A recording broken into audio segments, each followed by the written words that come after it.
माधुरी आज फिर से ऑफिस के लिए लेट हो चुकी थी। पिछले 1 महीने से शायद ही ऐसा कोई दिन होगा जब माधुरी समय पर ऑफिस पहुंची हो। ऑफिस पहुंचकर जैसे ही माधुरी अपने केबिन की ओर बढ़ी तो सामने से उसका बॉस सुधीर आता हुआ नजर आ गया। सुधीर को देखते ही माधुरी ने अपनी नजरें नीचे की और अपने केबिन की ओर बढ़ गई। माधुरी को ऑफिस आए अभी ज्यादा देर नहीं हुई थी कि जया उसके पास आई और बोली, मुंबई वाला प्रोजेक्ट अभी तक डिलीवर नहीं हुआ, इसीलिए आज सुधीर सर बेहद गुस्से में हैं और कम से कम आज तो तुम्हें समय पर ऑफिस आ जाना था, लेकिन आज फिर तुम लेट हो गई। एडिटिंग का काम तुम्हारे और नीलम के जिम्मे था। नीलम तो आज शाम तक अपना काम फाइनल करके बॉस को दे देगी, लेकिन तुम्हारा काम कब फाइनल होगा पता नहीं। अगर कल तक तुम्हारा काम फाइनल नहीं हुआ तो। माधुरी ने जया की बात को बीच में ही काटते हुए कहा, जया तुम यहाँ से जाओगी तभी तो मैं अपना काम कर पाऊंगी। इतना ध्यान रखो कि मैं नीलम से पहले अपना काम फाइनल कर दूंगी। माधुरी के मुंह से यह बात सुनकर जया मुस्कुराई और बोली, वो तो तुम कभी नहीं कर पाओगी। इतना कहकर जया माधुरी के केबिन से निकल गई। शाम 4 बजे तक अपना काम फाइनल कर माधुरी ने जया को केबिन में बुला लिया और उसे पूछा, नीलम का प्रोजेक्ट पूरा हो गया? जया ने जवाब दिया, मैं यहाँ आने से पहले नीलम के केबिन में ही थी। वो बस कुछ ही देर में अपना काम फाइनल कर बॉस को सौंपने वाली है। जया की बात खत्म होते ही माधुरी ने अपना कंप्यूटर बंद कर दिया। कंप्यूटर से पेन ड्राइव निकालकर उसने जया के आगे कर दिया और मुस्कुराते हुए बोली, मैंने कहा था ना कि मैं नीलम से पहले अपना काम फाइनल कर लूंगी। ये लो पेन ड्राइव और इसे अपने बॉस को देकर आओ, उनका सारा गुस्सा खत्म हो जाएगा। और सुनो, मैं आज जल्दी घर निकल जाऊंगी। तुम्हारे हाथ में जो पेन ड्राइव है इसमें मैंने अपने प्रोजेक्ट की डुप्लीकेट कॉपी रख दी है। अगर सुधीर को ओरिजिनल कॉपी की जरूरत पड़े तो मेरे कंप्यूटर का पासवर्ड तुम्हारे पास है, उन्हें मेरे कंप्यूटर का एक्सेस दे देना। माधुरी की बात सुनकर जया बेहद हैरान हुई। उसे तो यकीन ही नहीं हो रहा था कि रोज लेट से ऑफिस आने वाली माधुरी अपना काम समय से पहले भी निपटा सकती है। जया ने कहा, माधुरी तुम खुद ही बॉस के पास चली जाओ, वो बहुत खुश हो जाएंगे। माधुरी ने कहा, जया तुम्हें पता है ना कि मैं तुम्हारे बॉस के केबिन में कभी नहीं जाती, इसीलिए तुम ही जाओ और इसे बॉस को सौंप कर आओ। जया ने माधुरी के हाथ से पेन ड्राइव लिया और माधुरी के केबिन से निकल गई। बॉस के पास जाने से पहले वो सीधे नीलम के पास चली गई और जब नीलम को यह पता चला कि माधुरी ने अपना काम उससे पहले निपटा दिया तो वो इस बात से बुरी तरह चिढ़ गई। जया यही तो चाहती थी कि नीलम को यह एहसास हो कि माधुरी हर मामले में नीलम से कहीं ज्यादा बेहतर है। नीलम को चिढ़ाने के बाद जया बॉस के केबिन में गई और माधुरी के प्रोजेक्ट को बॉस के टेबल पर रखते हुए बोली, सर माधुरी दीदी के लगातार लेट आने की वजह यह प्रोजेक्ट था जिस पर वो दिन रात एक कर काम कर रही थी। पूरी रात जाग कर जो आदमी काम करेगा वो थोड़ा लेट तो हो ही जाएगा ना सर। माधुरी को दिए हुए प्रोजेक्ट के इतनी जल्दी फाइनल होने की उम्मीद उसके बॉस सुधीर को बिल्कुल नहीं थी। सुधीर बड़ा खुश हुआ और बोला, जया मुझे यकीन था कि माधुरी समय पर अपना काम निपटा लेगी। वैसे माधुरी ने रात भर जागकर कैसा काम किया है वो तो उसके काम को देखने के बाद ही मालूम चल पाएगा। थोड़ी देर में हमारी कंपनी के चेयरमैन यहाँ पहुँचने वाले हैं। माधुरी के काम को खुद ही देखेंगे। और सुनो, तुम ना माधुरी की ज्यादा तरफदारी न किया करो, बॉस को खुश देख जया भी मुस्कुरा गई और बोली, मैं हमेशा अच्छे लोगों का साथ देती हूँ सर। बॉस के केबिन से निकलते ही जया की नजर नीलम पर पड़ी जो तेज कदमों से बॉस के केबिन की ओर आ रही थी। जया के करीब आते ही उसने जया से कहा, अगर तुम 5 मिनट रुक जाती तो माधुरी से पहले मेरा प्रोजेक्ट बॉस के हाथों में होता। जया आजकल तुम कुछ ज्यादा ही माधुरी की चमचागिरी कर रही हो, तुम्हें तो मैं बाद में देख लूंगी। इतना कहकर नीलम सीधे बॉस के केबिन की ओर बढ़ गई। नीलम से खरी खोटी सुनने के बाद जया माधुरी के केबिन में गई और उसे नीलम के चिढ़ने की पूरी दास्तान बताते हुए जोर जोर से हंसने लगी। जया आमतौर पर ऐसे ही हंसती थी। ऑफिस में माधुरी का सबसे ज्यादा ख्याल रखने वाली जया ही तो थी। जिस दिन जया ऑफिस नहीं पहुंचती, उस दिन ऑफिस में माधुरी का जरा भी दिल नहीं लगता था और यही हाल जया का भी था। पिछले महीने जब जया की 6 साल की बेटी निधि सीढ़ियों से गिर गई थी, तब माधुरी ही थी जिसने निधि को ब्लड दिया था और जया की बेटी निधि के इलाज के लिए माधुरी ने जया के हाथों में अपनी 1 महीने की सैलरी रख दी थी। जया ऑफिस में जितनी खुश नजर आती, असल जिंदगी में जया उतनी भी खुश नहीं थी। उसका पति सुरेश उससे बेहद बदसलूकी किया करता था, बात बात पर उसकी पिटाई करता और जया की पूरी सैलरी शराब में उड़ा देता। जया की यह सब बातें ऑफिस में केवल माधुरी ही जानती थी। जया की बेटी के सिर में चोट लगी थी। माधुरी को शक था कि सुरेश ने शराब के नशे में उस बच्ची को मारा था, लेकिन जया हमेशा इस बात से इनकार करती रही। जया इस वक्त माधुरी के साथ उसके केबिन में बैठी थी और अपनी आदत के अनुसार वो नीलम की बुराइयों में लगी थी। तभी माधुरी ने जया से कहा, जया तुम्हारी बेटी की तबीयत अब कैसी है? जया ने कहा, वो अब बिल्कुल ठीक हो चुकी है, सब तुम्हारी मेहरबानी है, वरना। इतना कहकर जया की आंखें भर आई। यह देखकर माधुरी ने जया के हाथों को थाम लिया और बोली, बार बार ऐसी बातें न किया करो जया, तुम ही हो जिसकी वजह से मैं इस ऑफिस में हूँ, समझी? जया के केबिन से चले जाने के बाद माधुरी ऑफिस से निकलने की तैयारी कर रही थी कि महेंद्र उसके केबिन में आ गया। महेंद्र के चेहरे पर खुशी साफ झलक रही थी। उसने माधुरी से कहा, दीदी सुधीर सर बहुत खुश हैं। कंपनी के चेयरमैन इस वक्त सर के केबिन में हैं और आपका वाला प्रोजेक्ट सिलेक्ट हो गया है। वो तुम्हें अपने केबिन में बुलाते, लेकिन वो जानते हैं तुम तो कभी वहाँ जाओगी नहीं, इसलिए थोड़ी देर में वो खुद तुम्हारे पास आने वाले हैं। इस बार तो तुम्हारा प्रमोशन पक्का है। महेंद्र की बातों को सुनकर माधुरी को काफी इत्मीनान हासिल हुआ, लेकिन माधुरी हैरान थी कि ये खुशखबरी सुनाने जया उसके पास क्यों नहीं आई। वो महेंद्र से बोली, जया को मेरे केबिन में भेजना। महेंद्र ने कहा, जया तो 1 घंटे पहले ही ऑफिस से चली गई। माधुरी ने कहा, लेकिन वो तो हमेशा तुम्हारे साथ ही जाती थी, फिर आज क्या हो गया उसे? महेंद्र ने कहा, मुझे तो खुद अभी थोड़ी देर पहले ही मालूम चला कि जया ऑफिस में नहीं है। कई बार फोन मिलाया, लेकिन उसका फोन स्विच ऑफ आ रहा है। महेंद्र के जाते ही माधुरी ने भी जया को कई बार फोन लगाया, लेकिन उससे बात नहीं हो पाई। माधुरी को अपने काम पर पूरा भरोसा था, इसलिए उसे मालूम था कि सुधीर को नीलम के मुकाबले उसका प्रोजेक्ट ही पसंद आएगा। नीलम के साथ सुधीर की नजदीकियों के बावजूद माधुरी को सुधीर के काम करने के तरीके पर भी पूरा भरोसा था। वो जानती थी कि सुधीर हमेशा अपने काम को रिश्तों से ज्यादा अहमियत देता है। माधुरी घर निकलने की तैयारी में थी कि माधुरी के नंबर पर सुधीर का फोन आ गया। वो बोला, माधुरी 2 मिनट के लिए मेरे केबिन में आ सकती हो? माधुरी ने कहा, नहीं, छुट्टी का वक्त हो गया है, मैं अपने घर के लिए निकल रही हूँ। सुधीर ने कहा, अच्छा, थोड़ी देर के लिए रुको, मैं खुद ही तुम्हारे पास आ रहा हूँ। अगले 2 मिनट में बॉस माधुरी के केबिन में था। तभी नीलम भी चेहरे पर गुस्से का भाव लिए माधुरी के केबिन में पहुँच गई और सुधीर की ओर देखते हुए नीलम ने गुस्से में कहा, मेरी 2 महीने की मेहनत की कोई कीमत नहीं तुम्हारे सामने सर। कोई कमी थी तो मुझे बता देते, मैं सुधार कर लेती। ये लड़की न तो मेरे से ज्यादा सुंदर है और ना ही ये मेरे से बेहतर काम करती है, फिर भी तुम्हें इसी का प्रोजेक्ट पसंद आया। नीलम के मुंह से अपने सामने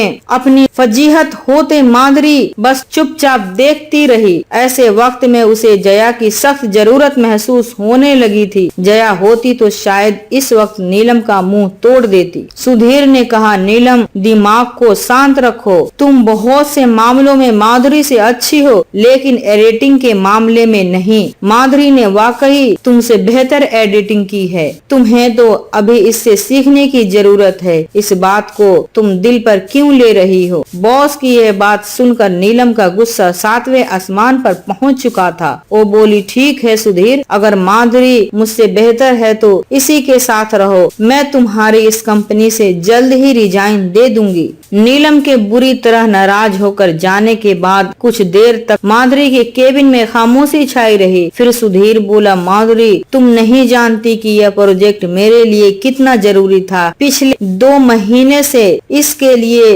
बेहद तनाव में था। मैंने तुम्हारा और नीलम का प्रोजेक्ट देखा, लेकिन तुमने तो कमाल कर दिया। जैसे मैंने सोचा था, तुमने उससे भी बेहतर काम किया है। तुम्हारे इस काम की तारीफ कंपनी के चेयरमैन ने भी की है। तुम्हारी वजह से हमारी कंपनी को बड़ा प्रोजेक्ट मिल गया है। मैं तुम्हें थैंक यू कहने आया हूँ। इस बार तुम्हें प्रमोशन मिलनी पक्की है। मंडे को ऑफिस में मीटिंग है। प्रोजेक्ट से जुड़े लोग मुंबई से दिल्ली पहुँच रहे हैं और इसी मीटिंग में तुम्हारे बनाए एडवर्टाइजिंग की स्क्रीनिंग होगी। तब देखना कि सब तुम्हारे काम को देखकर कितना खुश होंगे। मैं जा रहा हूँ। मंडे को सही समय पर ऑफिस आ जाना और एक खूबसूरत सी स्पीच भी तैयार कर लेना, ताकि तुम्हारे प्रमोशन के वक्त जब तुम्हें बोलने को कहा जाए तो तुम अपनी स्पीच से भी लोगों का दिल जीत सको। माधुरी अपने घर पहुंची तो काफी थकी हुई थी। उसने गैस पर चाय चढ़ाई और बिस्तर पर जाकर लेट गई। वो सोच रही थी कि मंडे को जब उसे प्रमोशन मिलेगी तो वो क्या स्पीच देगी। इतने सारे लोगों के सामने वो एक शब्द भी कैसे बोल पाएगी। फिर भी बोलना तो पड़ेगा ही।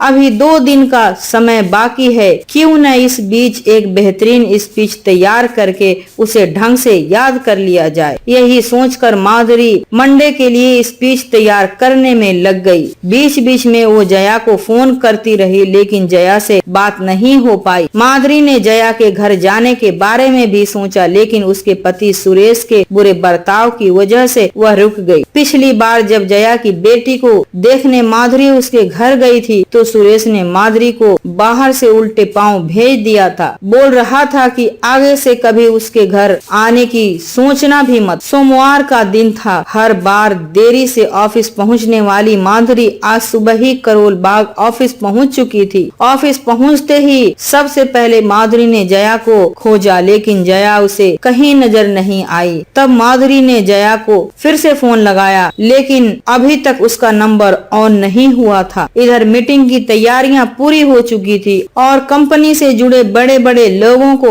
मीटिंग हॉल की ओर बढ़ते हुए देख माधुरी के दिल की धड़कनें भी तेज होने लगी थी। ऐसे वक्त में माधुरी को जया की सख्त जरूरत थी, लेकिन जया का कोई अता पता नहीं था। जया के अलावा ऑफिस में माधुरी के और भी कई दोस्त थे, लेकिन इस वक्त माधुरी से बात करने का वक्त किसी के पास नहीं था। सभी मीटिंग की तैयारियों में लगे हुए थे। माधुरी मीटिंग हॉल की ओर बढ़ी ही थी कि सामने से उसे नीरज नजर आया। माधुरी ने नीरज को देखते ही उसे पूछा, नीरज, आज जया ऑफिस क्यों नहीं आई? नीरज ने कहा, मैं तो खुद उसे कॉल मिला रहा हूँ, लेकिन उसका फोन बंद है। महेंद्र भी आज ऑफिस नहीं आया और उसका फोन भी स्विच ऑफ है। जैसे ही माधुरी मीटिंग हॉल में पहुंची, वहाँ सुधीर पहले से मौजूद था और माइक हाथों में लिए कंपनी के चेयरमैन मिस्टर कार्तिक के तारीफों के पुल बांधने में लगा था। सुधीर के पीछे की कुर्सियों पर नजर पड़ी तो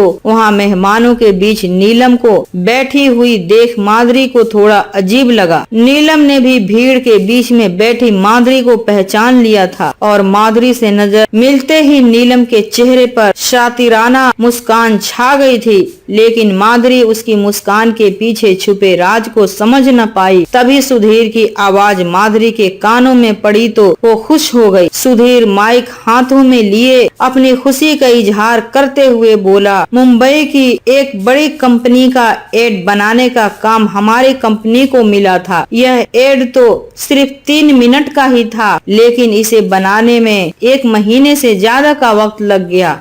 हमारी कंपनी के चेयरमैन मिस्टर कार्तिक जी यहीं बैठे हैं। एड की स्क्रीनिंग के बाद वो आप सभी से कुछ जरूरी बात शेयर करेंगे। अपने काम की इतनी तारीफ सुनकर माधुरी की आंखें भर आई थी। वो सोच रही थी कि काश जया भी इस वक्त उसकी इस खुशी में उसके साथ होती। एड की स्क्रीनिंग खत्म हुई और स्क्रीन पर एडिटर का नाम देखते ही माधुरी के पैरों के नीचे से जमीन खिसक गई। वहाँ माधुरी की जगह नीलम लिखा हुआ था। स्क्रीनिंग के खत्म होते ही पूरा हॉल तालियों की गड़गड़ाहट से गूंज उठा। तभी सुधीर ने फिर से माइक हाथों में लिया और बोला, मैंने तो नीलम जी को सिर्फ कॉन्सेप्ट ही दिया था, लेकिन उन्होंने उस कॉन्सेप्ट पर इतना खूबसूरत एड बनाया है कि मुंबई वाली कंपनी ने और भी कई बड़े प्रोजेक्ट्स हमें दिए हैं। अब मैं अपनी कंपनी के चेयरमैन मिस्टर कार्तिक जी को बुलाना चाहूँगा। वो आए और इस एड की एडिटर नीलम जी को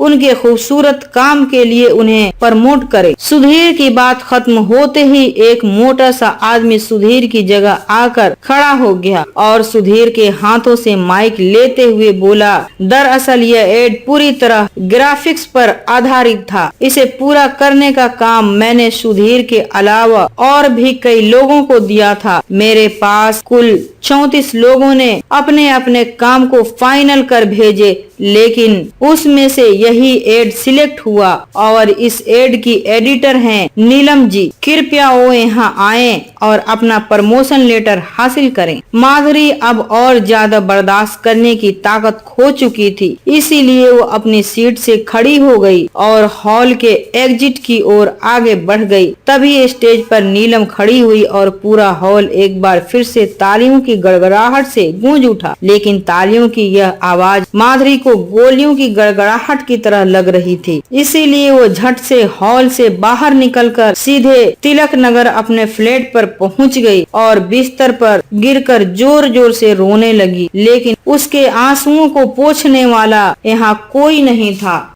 यह सोच रही थी कि सुधीर ने उसके साथ ऐसा क्यों किया। अपनी गर्लफ्रेंड नीलम से सुधीर बहुत प्यार करता है, लेकिन उसके लिए सुधीर इतना भी गिर सकता है। माधुरी को इस बात का अंदाजा भी नहीं था, लेकिन उस दिन सुधीर माधुरी के केबिन में आकर उसके काम की इतनी तारीफें क्यों कर रहा था। उसी दिन वो माधुरी से कह देता कि माधुरी, तुम्हारा काम बहुत अच्छा है, मैं चाहता हूँ कि ये काम तुम नीलम को दे दो। माधुरी खुशी खुशी ऐसा कर देती, तब दोनों को माधुरी से इतना बड़ा धोखा करने की जरूरत ही नहीं पड़ती। यह सब सोचते हुए वो पलंग पर पड़ी रही। शाम का वक्त हो चुका था और माधुरी ने तय कर लिया था सुधीर की कंपनी को हमेशा के लिए छोड़कर कहीं और जॉब ढूंढ लेगी। माधुरी ने यह भी तय किया कि कहीं और जॉब ढूंढने से पहले वो नीलम और सुधीर से अपनी बेइज्जती का बदला जरूर लेगी। तभी माधुरी को याद आया कि ऑफिस वाले उसके कंप्यूटर में उसका ओरिजिनल प्रोजेक्ट रखा हुआ है, जिसके आधार पर वो सुधीर और नीलम को कंपनी के चेयरमैन के सामने एक्सपोज कर सकती है। अगली सुबह जल्दी उठकर माधुरी सीधे ऑफिस पहुंच गई। माधुरी इतनी जल्दी ऑफिस पहुंची थी कि ज्यादातर एम्प्लॉइज तो अभी तक ऑफिस आए ही नहीं थे। माधुरी अपने केबिन की ओर बढ़ी और केबिन में जाकर उसने अपना कंप्यूटर ऑन किया तो उसके होश उड़ गए। वहाँ उसके प्रोजेक्ट की जगह नीलम का प्रोजेक्ट था, यानी कि 2 दिनों की छुट्टियों के दौरान किसी ने माधुरी के कंप्यूटर से उसका प्रोजेक्ट गायब कर दिया, उसकी जगह नीलम का प्रोजेक्ट रख दिया। और यह काम वही कर सकता था जिसे माधुरी के इस कंप्यूटर का पासवर्ड मालूम हो, और इस ऑफिस में एक जया ही थी जिसे माधुरी के कंप्यूटर का पासवर्ड मालूम था। अब माधुरी के पास कोई सबूत ही नहीं बचा था जिसके सहारे वो यह साबित कर पाती कि वो प्रोजेक्ट माधुरी का था। माधुरी ने कंप्यूटर को बंद किया और सीधे अपने घर पहुंच गई। अगले 1 हफ्ते तक ऑफिस से कई कॉल आए, लेकिन माधुरी ने कोई कॉल रिसीव नहीं किया।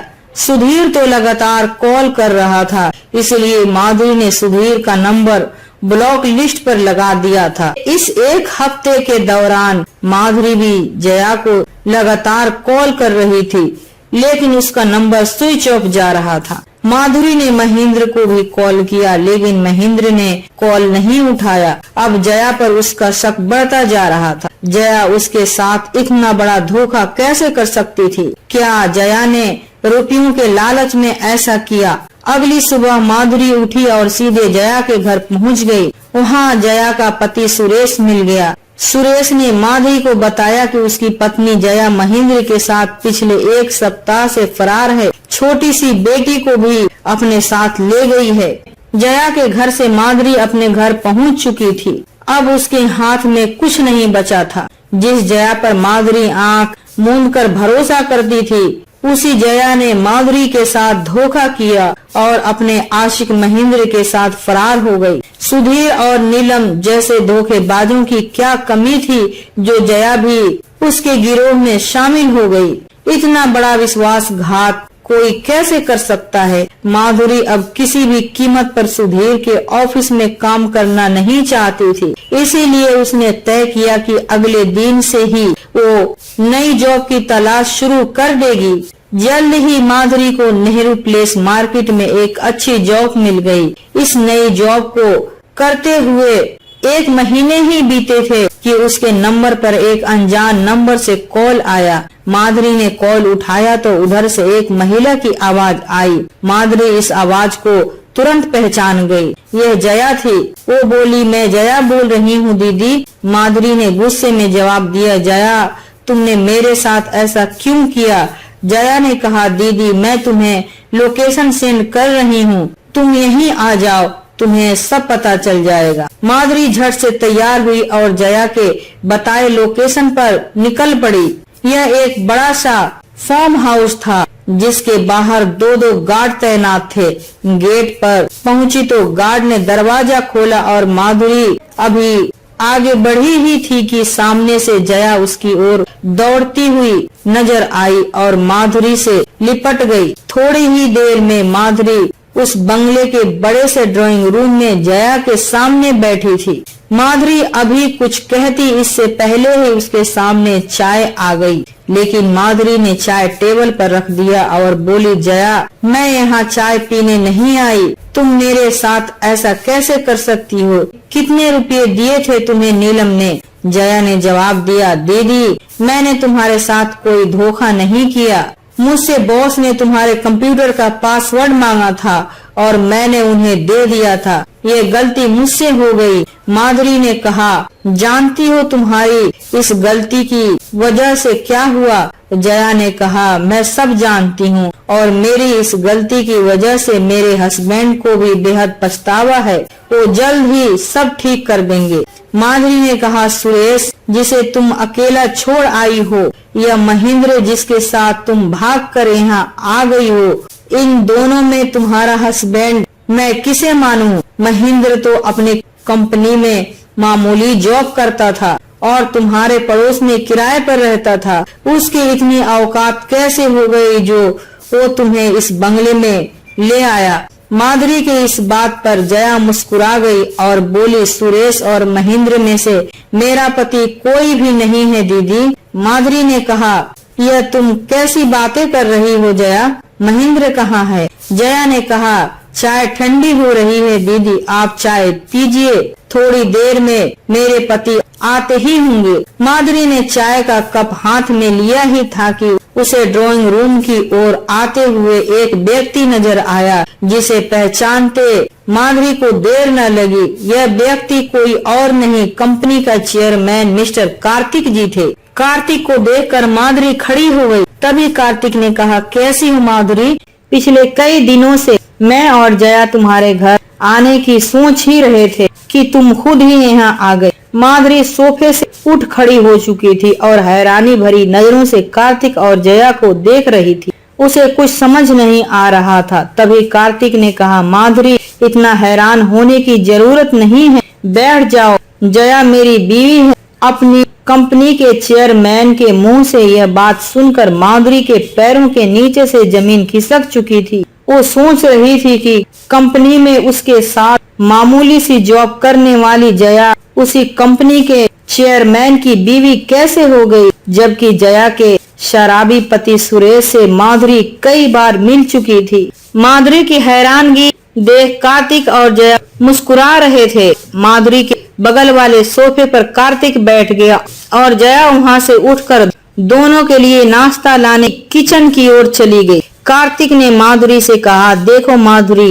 आज से 10 साल पहले मैं एक मामूली आदमी था, इतना मामूली कि मेरे घर वालों ने भी मुझे बेदखल कर दिया था। तब मैं दिल्ली आ गया। मैं वेब डिजाइनिंग जानता था, इसीलिए मुझे नेहरू प्लेस में एक जॉब भी मिल गई। यही मुझे सुरेश भी मिला और हम दोनों में अच्छी दोस्ती हो गई। वो भी मेरे साथ लगातार 2 साल तक स्ट्रगल करता रहा। इसी बीच मुझे जया मिली। हम दोनों एक दूसरे से बहुत प्यार करने लगे और 1 साल के अंदर ही हम दोनों ने शादी कर ली। शादी के बाद मैंने नौकरी छोड़ दी और नेहरू प्लेस मार्केट में किराए की शॉप लेकर वेब डिजाइनिंग का अपना काम शुरू कर दिया। जल्द ही मैंने एक कंपनी बनाई और तब मैं, जया और सुरेश ही इस कंपनी में काम करते थे। शादी के 1 साल बाद ही मेरी कंपनी इतनी बड़ी हो गई कि हमने नोएडा और मुंबई तक में इस कंपनी के ब्रांच खोल दिए। लेकिन जब पैसा आता है तब रिश्तों में दरारें भी शुरू हो जाती हैं। जया और मेरे बीच अब कुछ भी पहले जैसा नहीं रह गया था। मैं सुरेश को लेकर जया पर शक करने लगा, इसीलिए मैंने सुरेश को जॉब से निकाल दिया। एक दिन मैं जया को बिना बताए घर पहुंचा तो वहां सुरेश को देखकर मेरा खून खौल उठा। उस वक्त जया प्रेग्नेंट थी और मुझे यकीन था कि जया के पेट में पल रहा बच्चा मेरा नहीं बल्कि सुरेश का है। इसीलिए मैंने उसी वक्त सुरेश के साथ ही जया को भी घर से निकाल दिया। मैं फिर से अकेला हो गया था, लेकिन अब मुझे जया की जरूरत नहीं थी। मैंने अपने बिजनेस को ही अपनी महबूबा मान लिया और फिर कुछ ही सालों में मैंने अपनी कंपनी को कामयाबी की ऊंचाइयों तक पहुंचा दिया। 3 साल पहले मुझे सुधीर मिला। उसकी मेहनत और ईमानदारी को देखते हुए मैंने दिल्ली की सारी बागडोर उसके हाथों में सौंप दी और मैं मुंबई चला गया। उस दिन जब मैं दिल्ली वाले ब्रांच में आया तो वहां मेरी नजर जया पर पड़ी और मैं जया को देखकर बेहद हैरान हो गया। महेंद्र मेरे गांव का ही है। मैंने महेंद्र से जया के बारे में मालूम किया तो पता चला कि वो जया के घर के पास ही रहता है। महेंद्र ने मुझे जया के हालात के बारे में बताया तो मुझे अपने किए पर बेहद पछतावा हुआ और फिर मैंने अपनी गलती सुधारने की ठान ली। मैं उसी दिन महेंद्र को साथ लेकर जया के घर गया, जहां सुरेश की हालत देख मुझे उस पर भी दया आ गई। सुरेश ने बताया कि उसने जया से शादी नहीं की और मैंने जया को अब तक तलाक नहीं दिया था। इस तरह जया अब भी मेरी बीवी ही थी। मैंने सुरेश और जया को माफ कर दिया और जया 7 साल बाद मेरी बेटी के साथ मेरे घर लौट आई। कार्तिक बड़ा आदमी था, लेकिन कार्तिक के मुंह से जब माधुरी ने उसकी पूरी कहानी सुनी तो माधुरी की नजरों में कार्तिक का कद और ज्यादा बढ़ गया। कार्तिक की बात खत्म होते ही जया नाश्ता लेकर हाजिर हो गई। साथ में उसकी छोटी सी बेटी निधि भी थी, जो कार्तिक की गोद में आकर बैठ गई थी। माधुरी खड़ी हुई और जया के पास जाकर उसके हाथों को थाम लिया और बोली, जया, मैं जानती हूँ कि तुमने इन 7 सालों में कितना कुछ झेला है। तुम नरक में थी, लेकिन कार्तिक सर की वजह से तुम नरक से आजाद हो चुकी हो। मैं जा रही हूँ, मुझे अब तुमसे कोई शिकायत नहीं है। जैसे ही माधुरी जाने को हुई, कार्तिक ने कहा, मैंने सुधीर और नीलम को फोन किया है, दोनों आते ही होंगे, थोड़ी देर बैठो। इतनी जल्दी भी क्या है?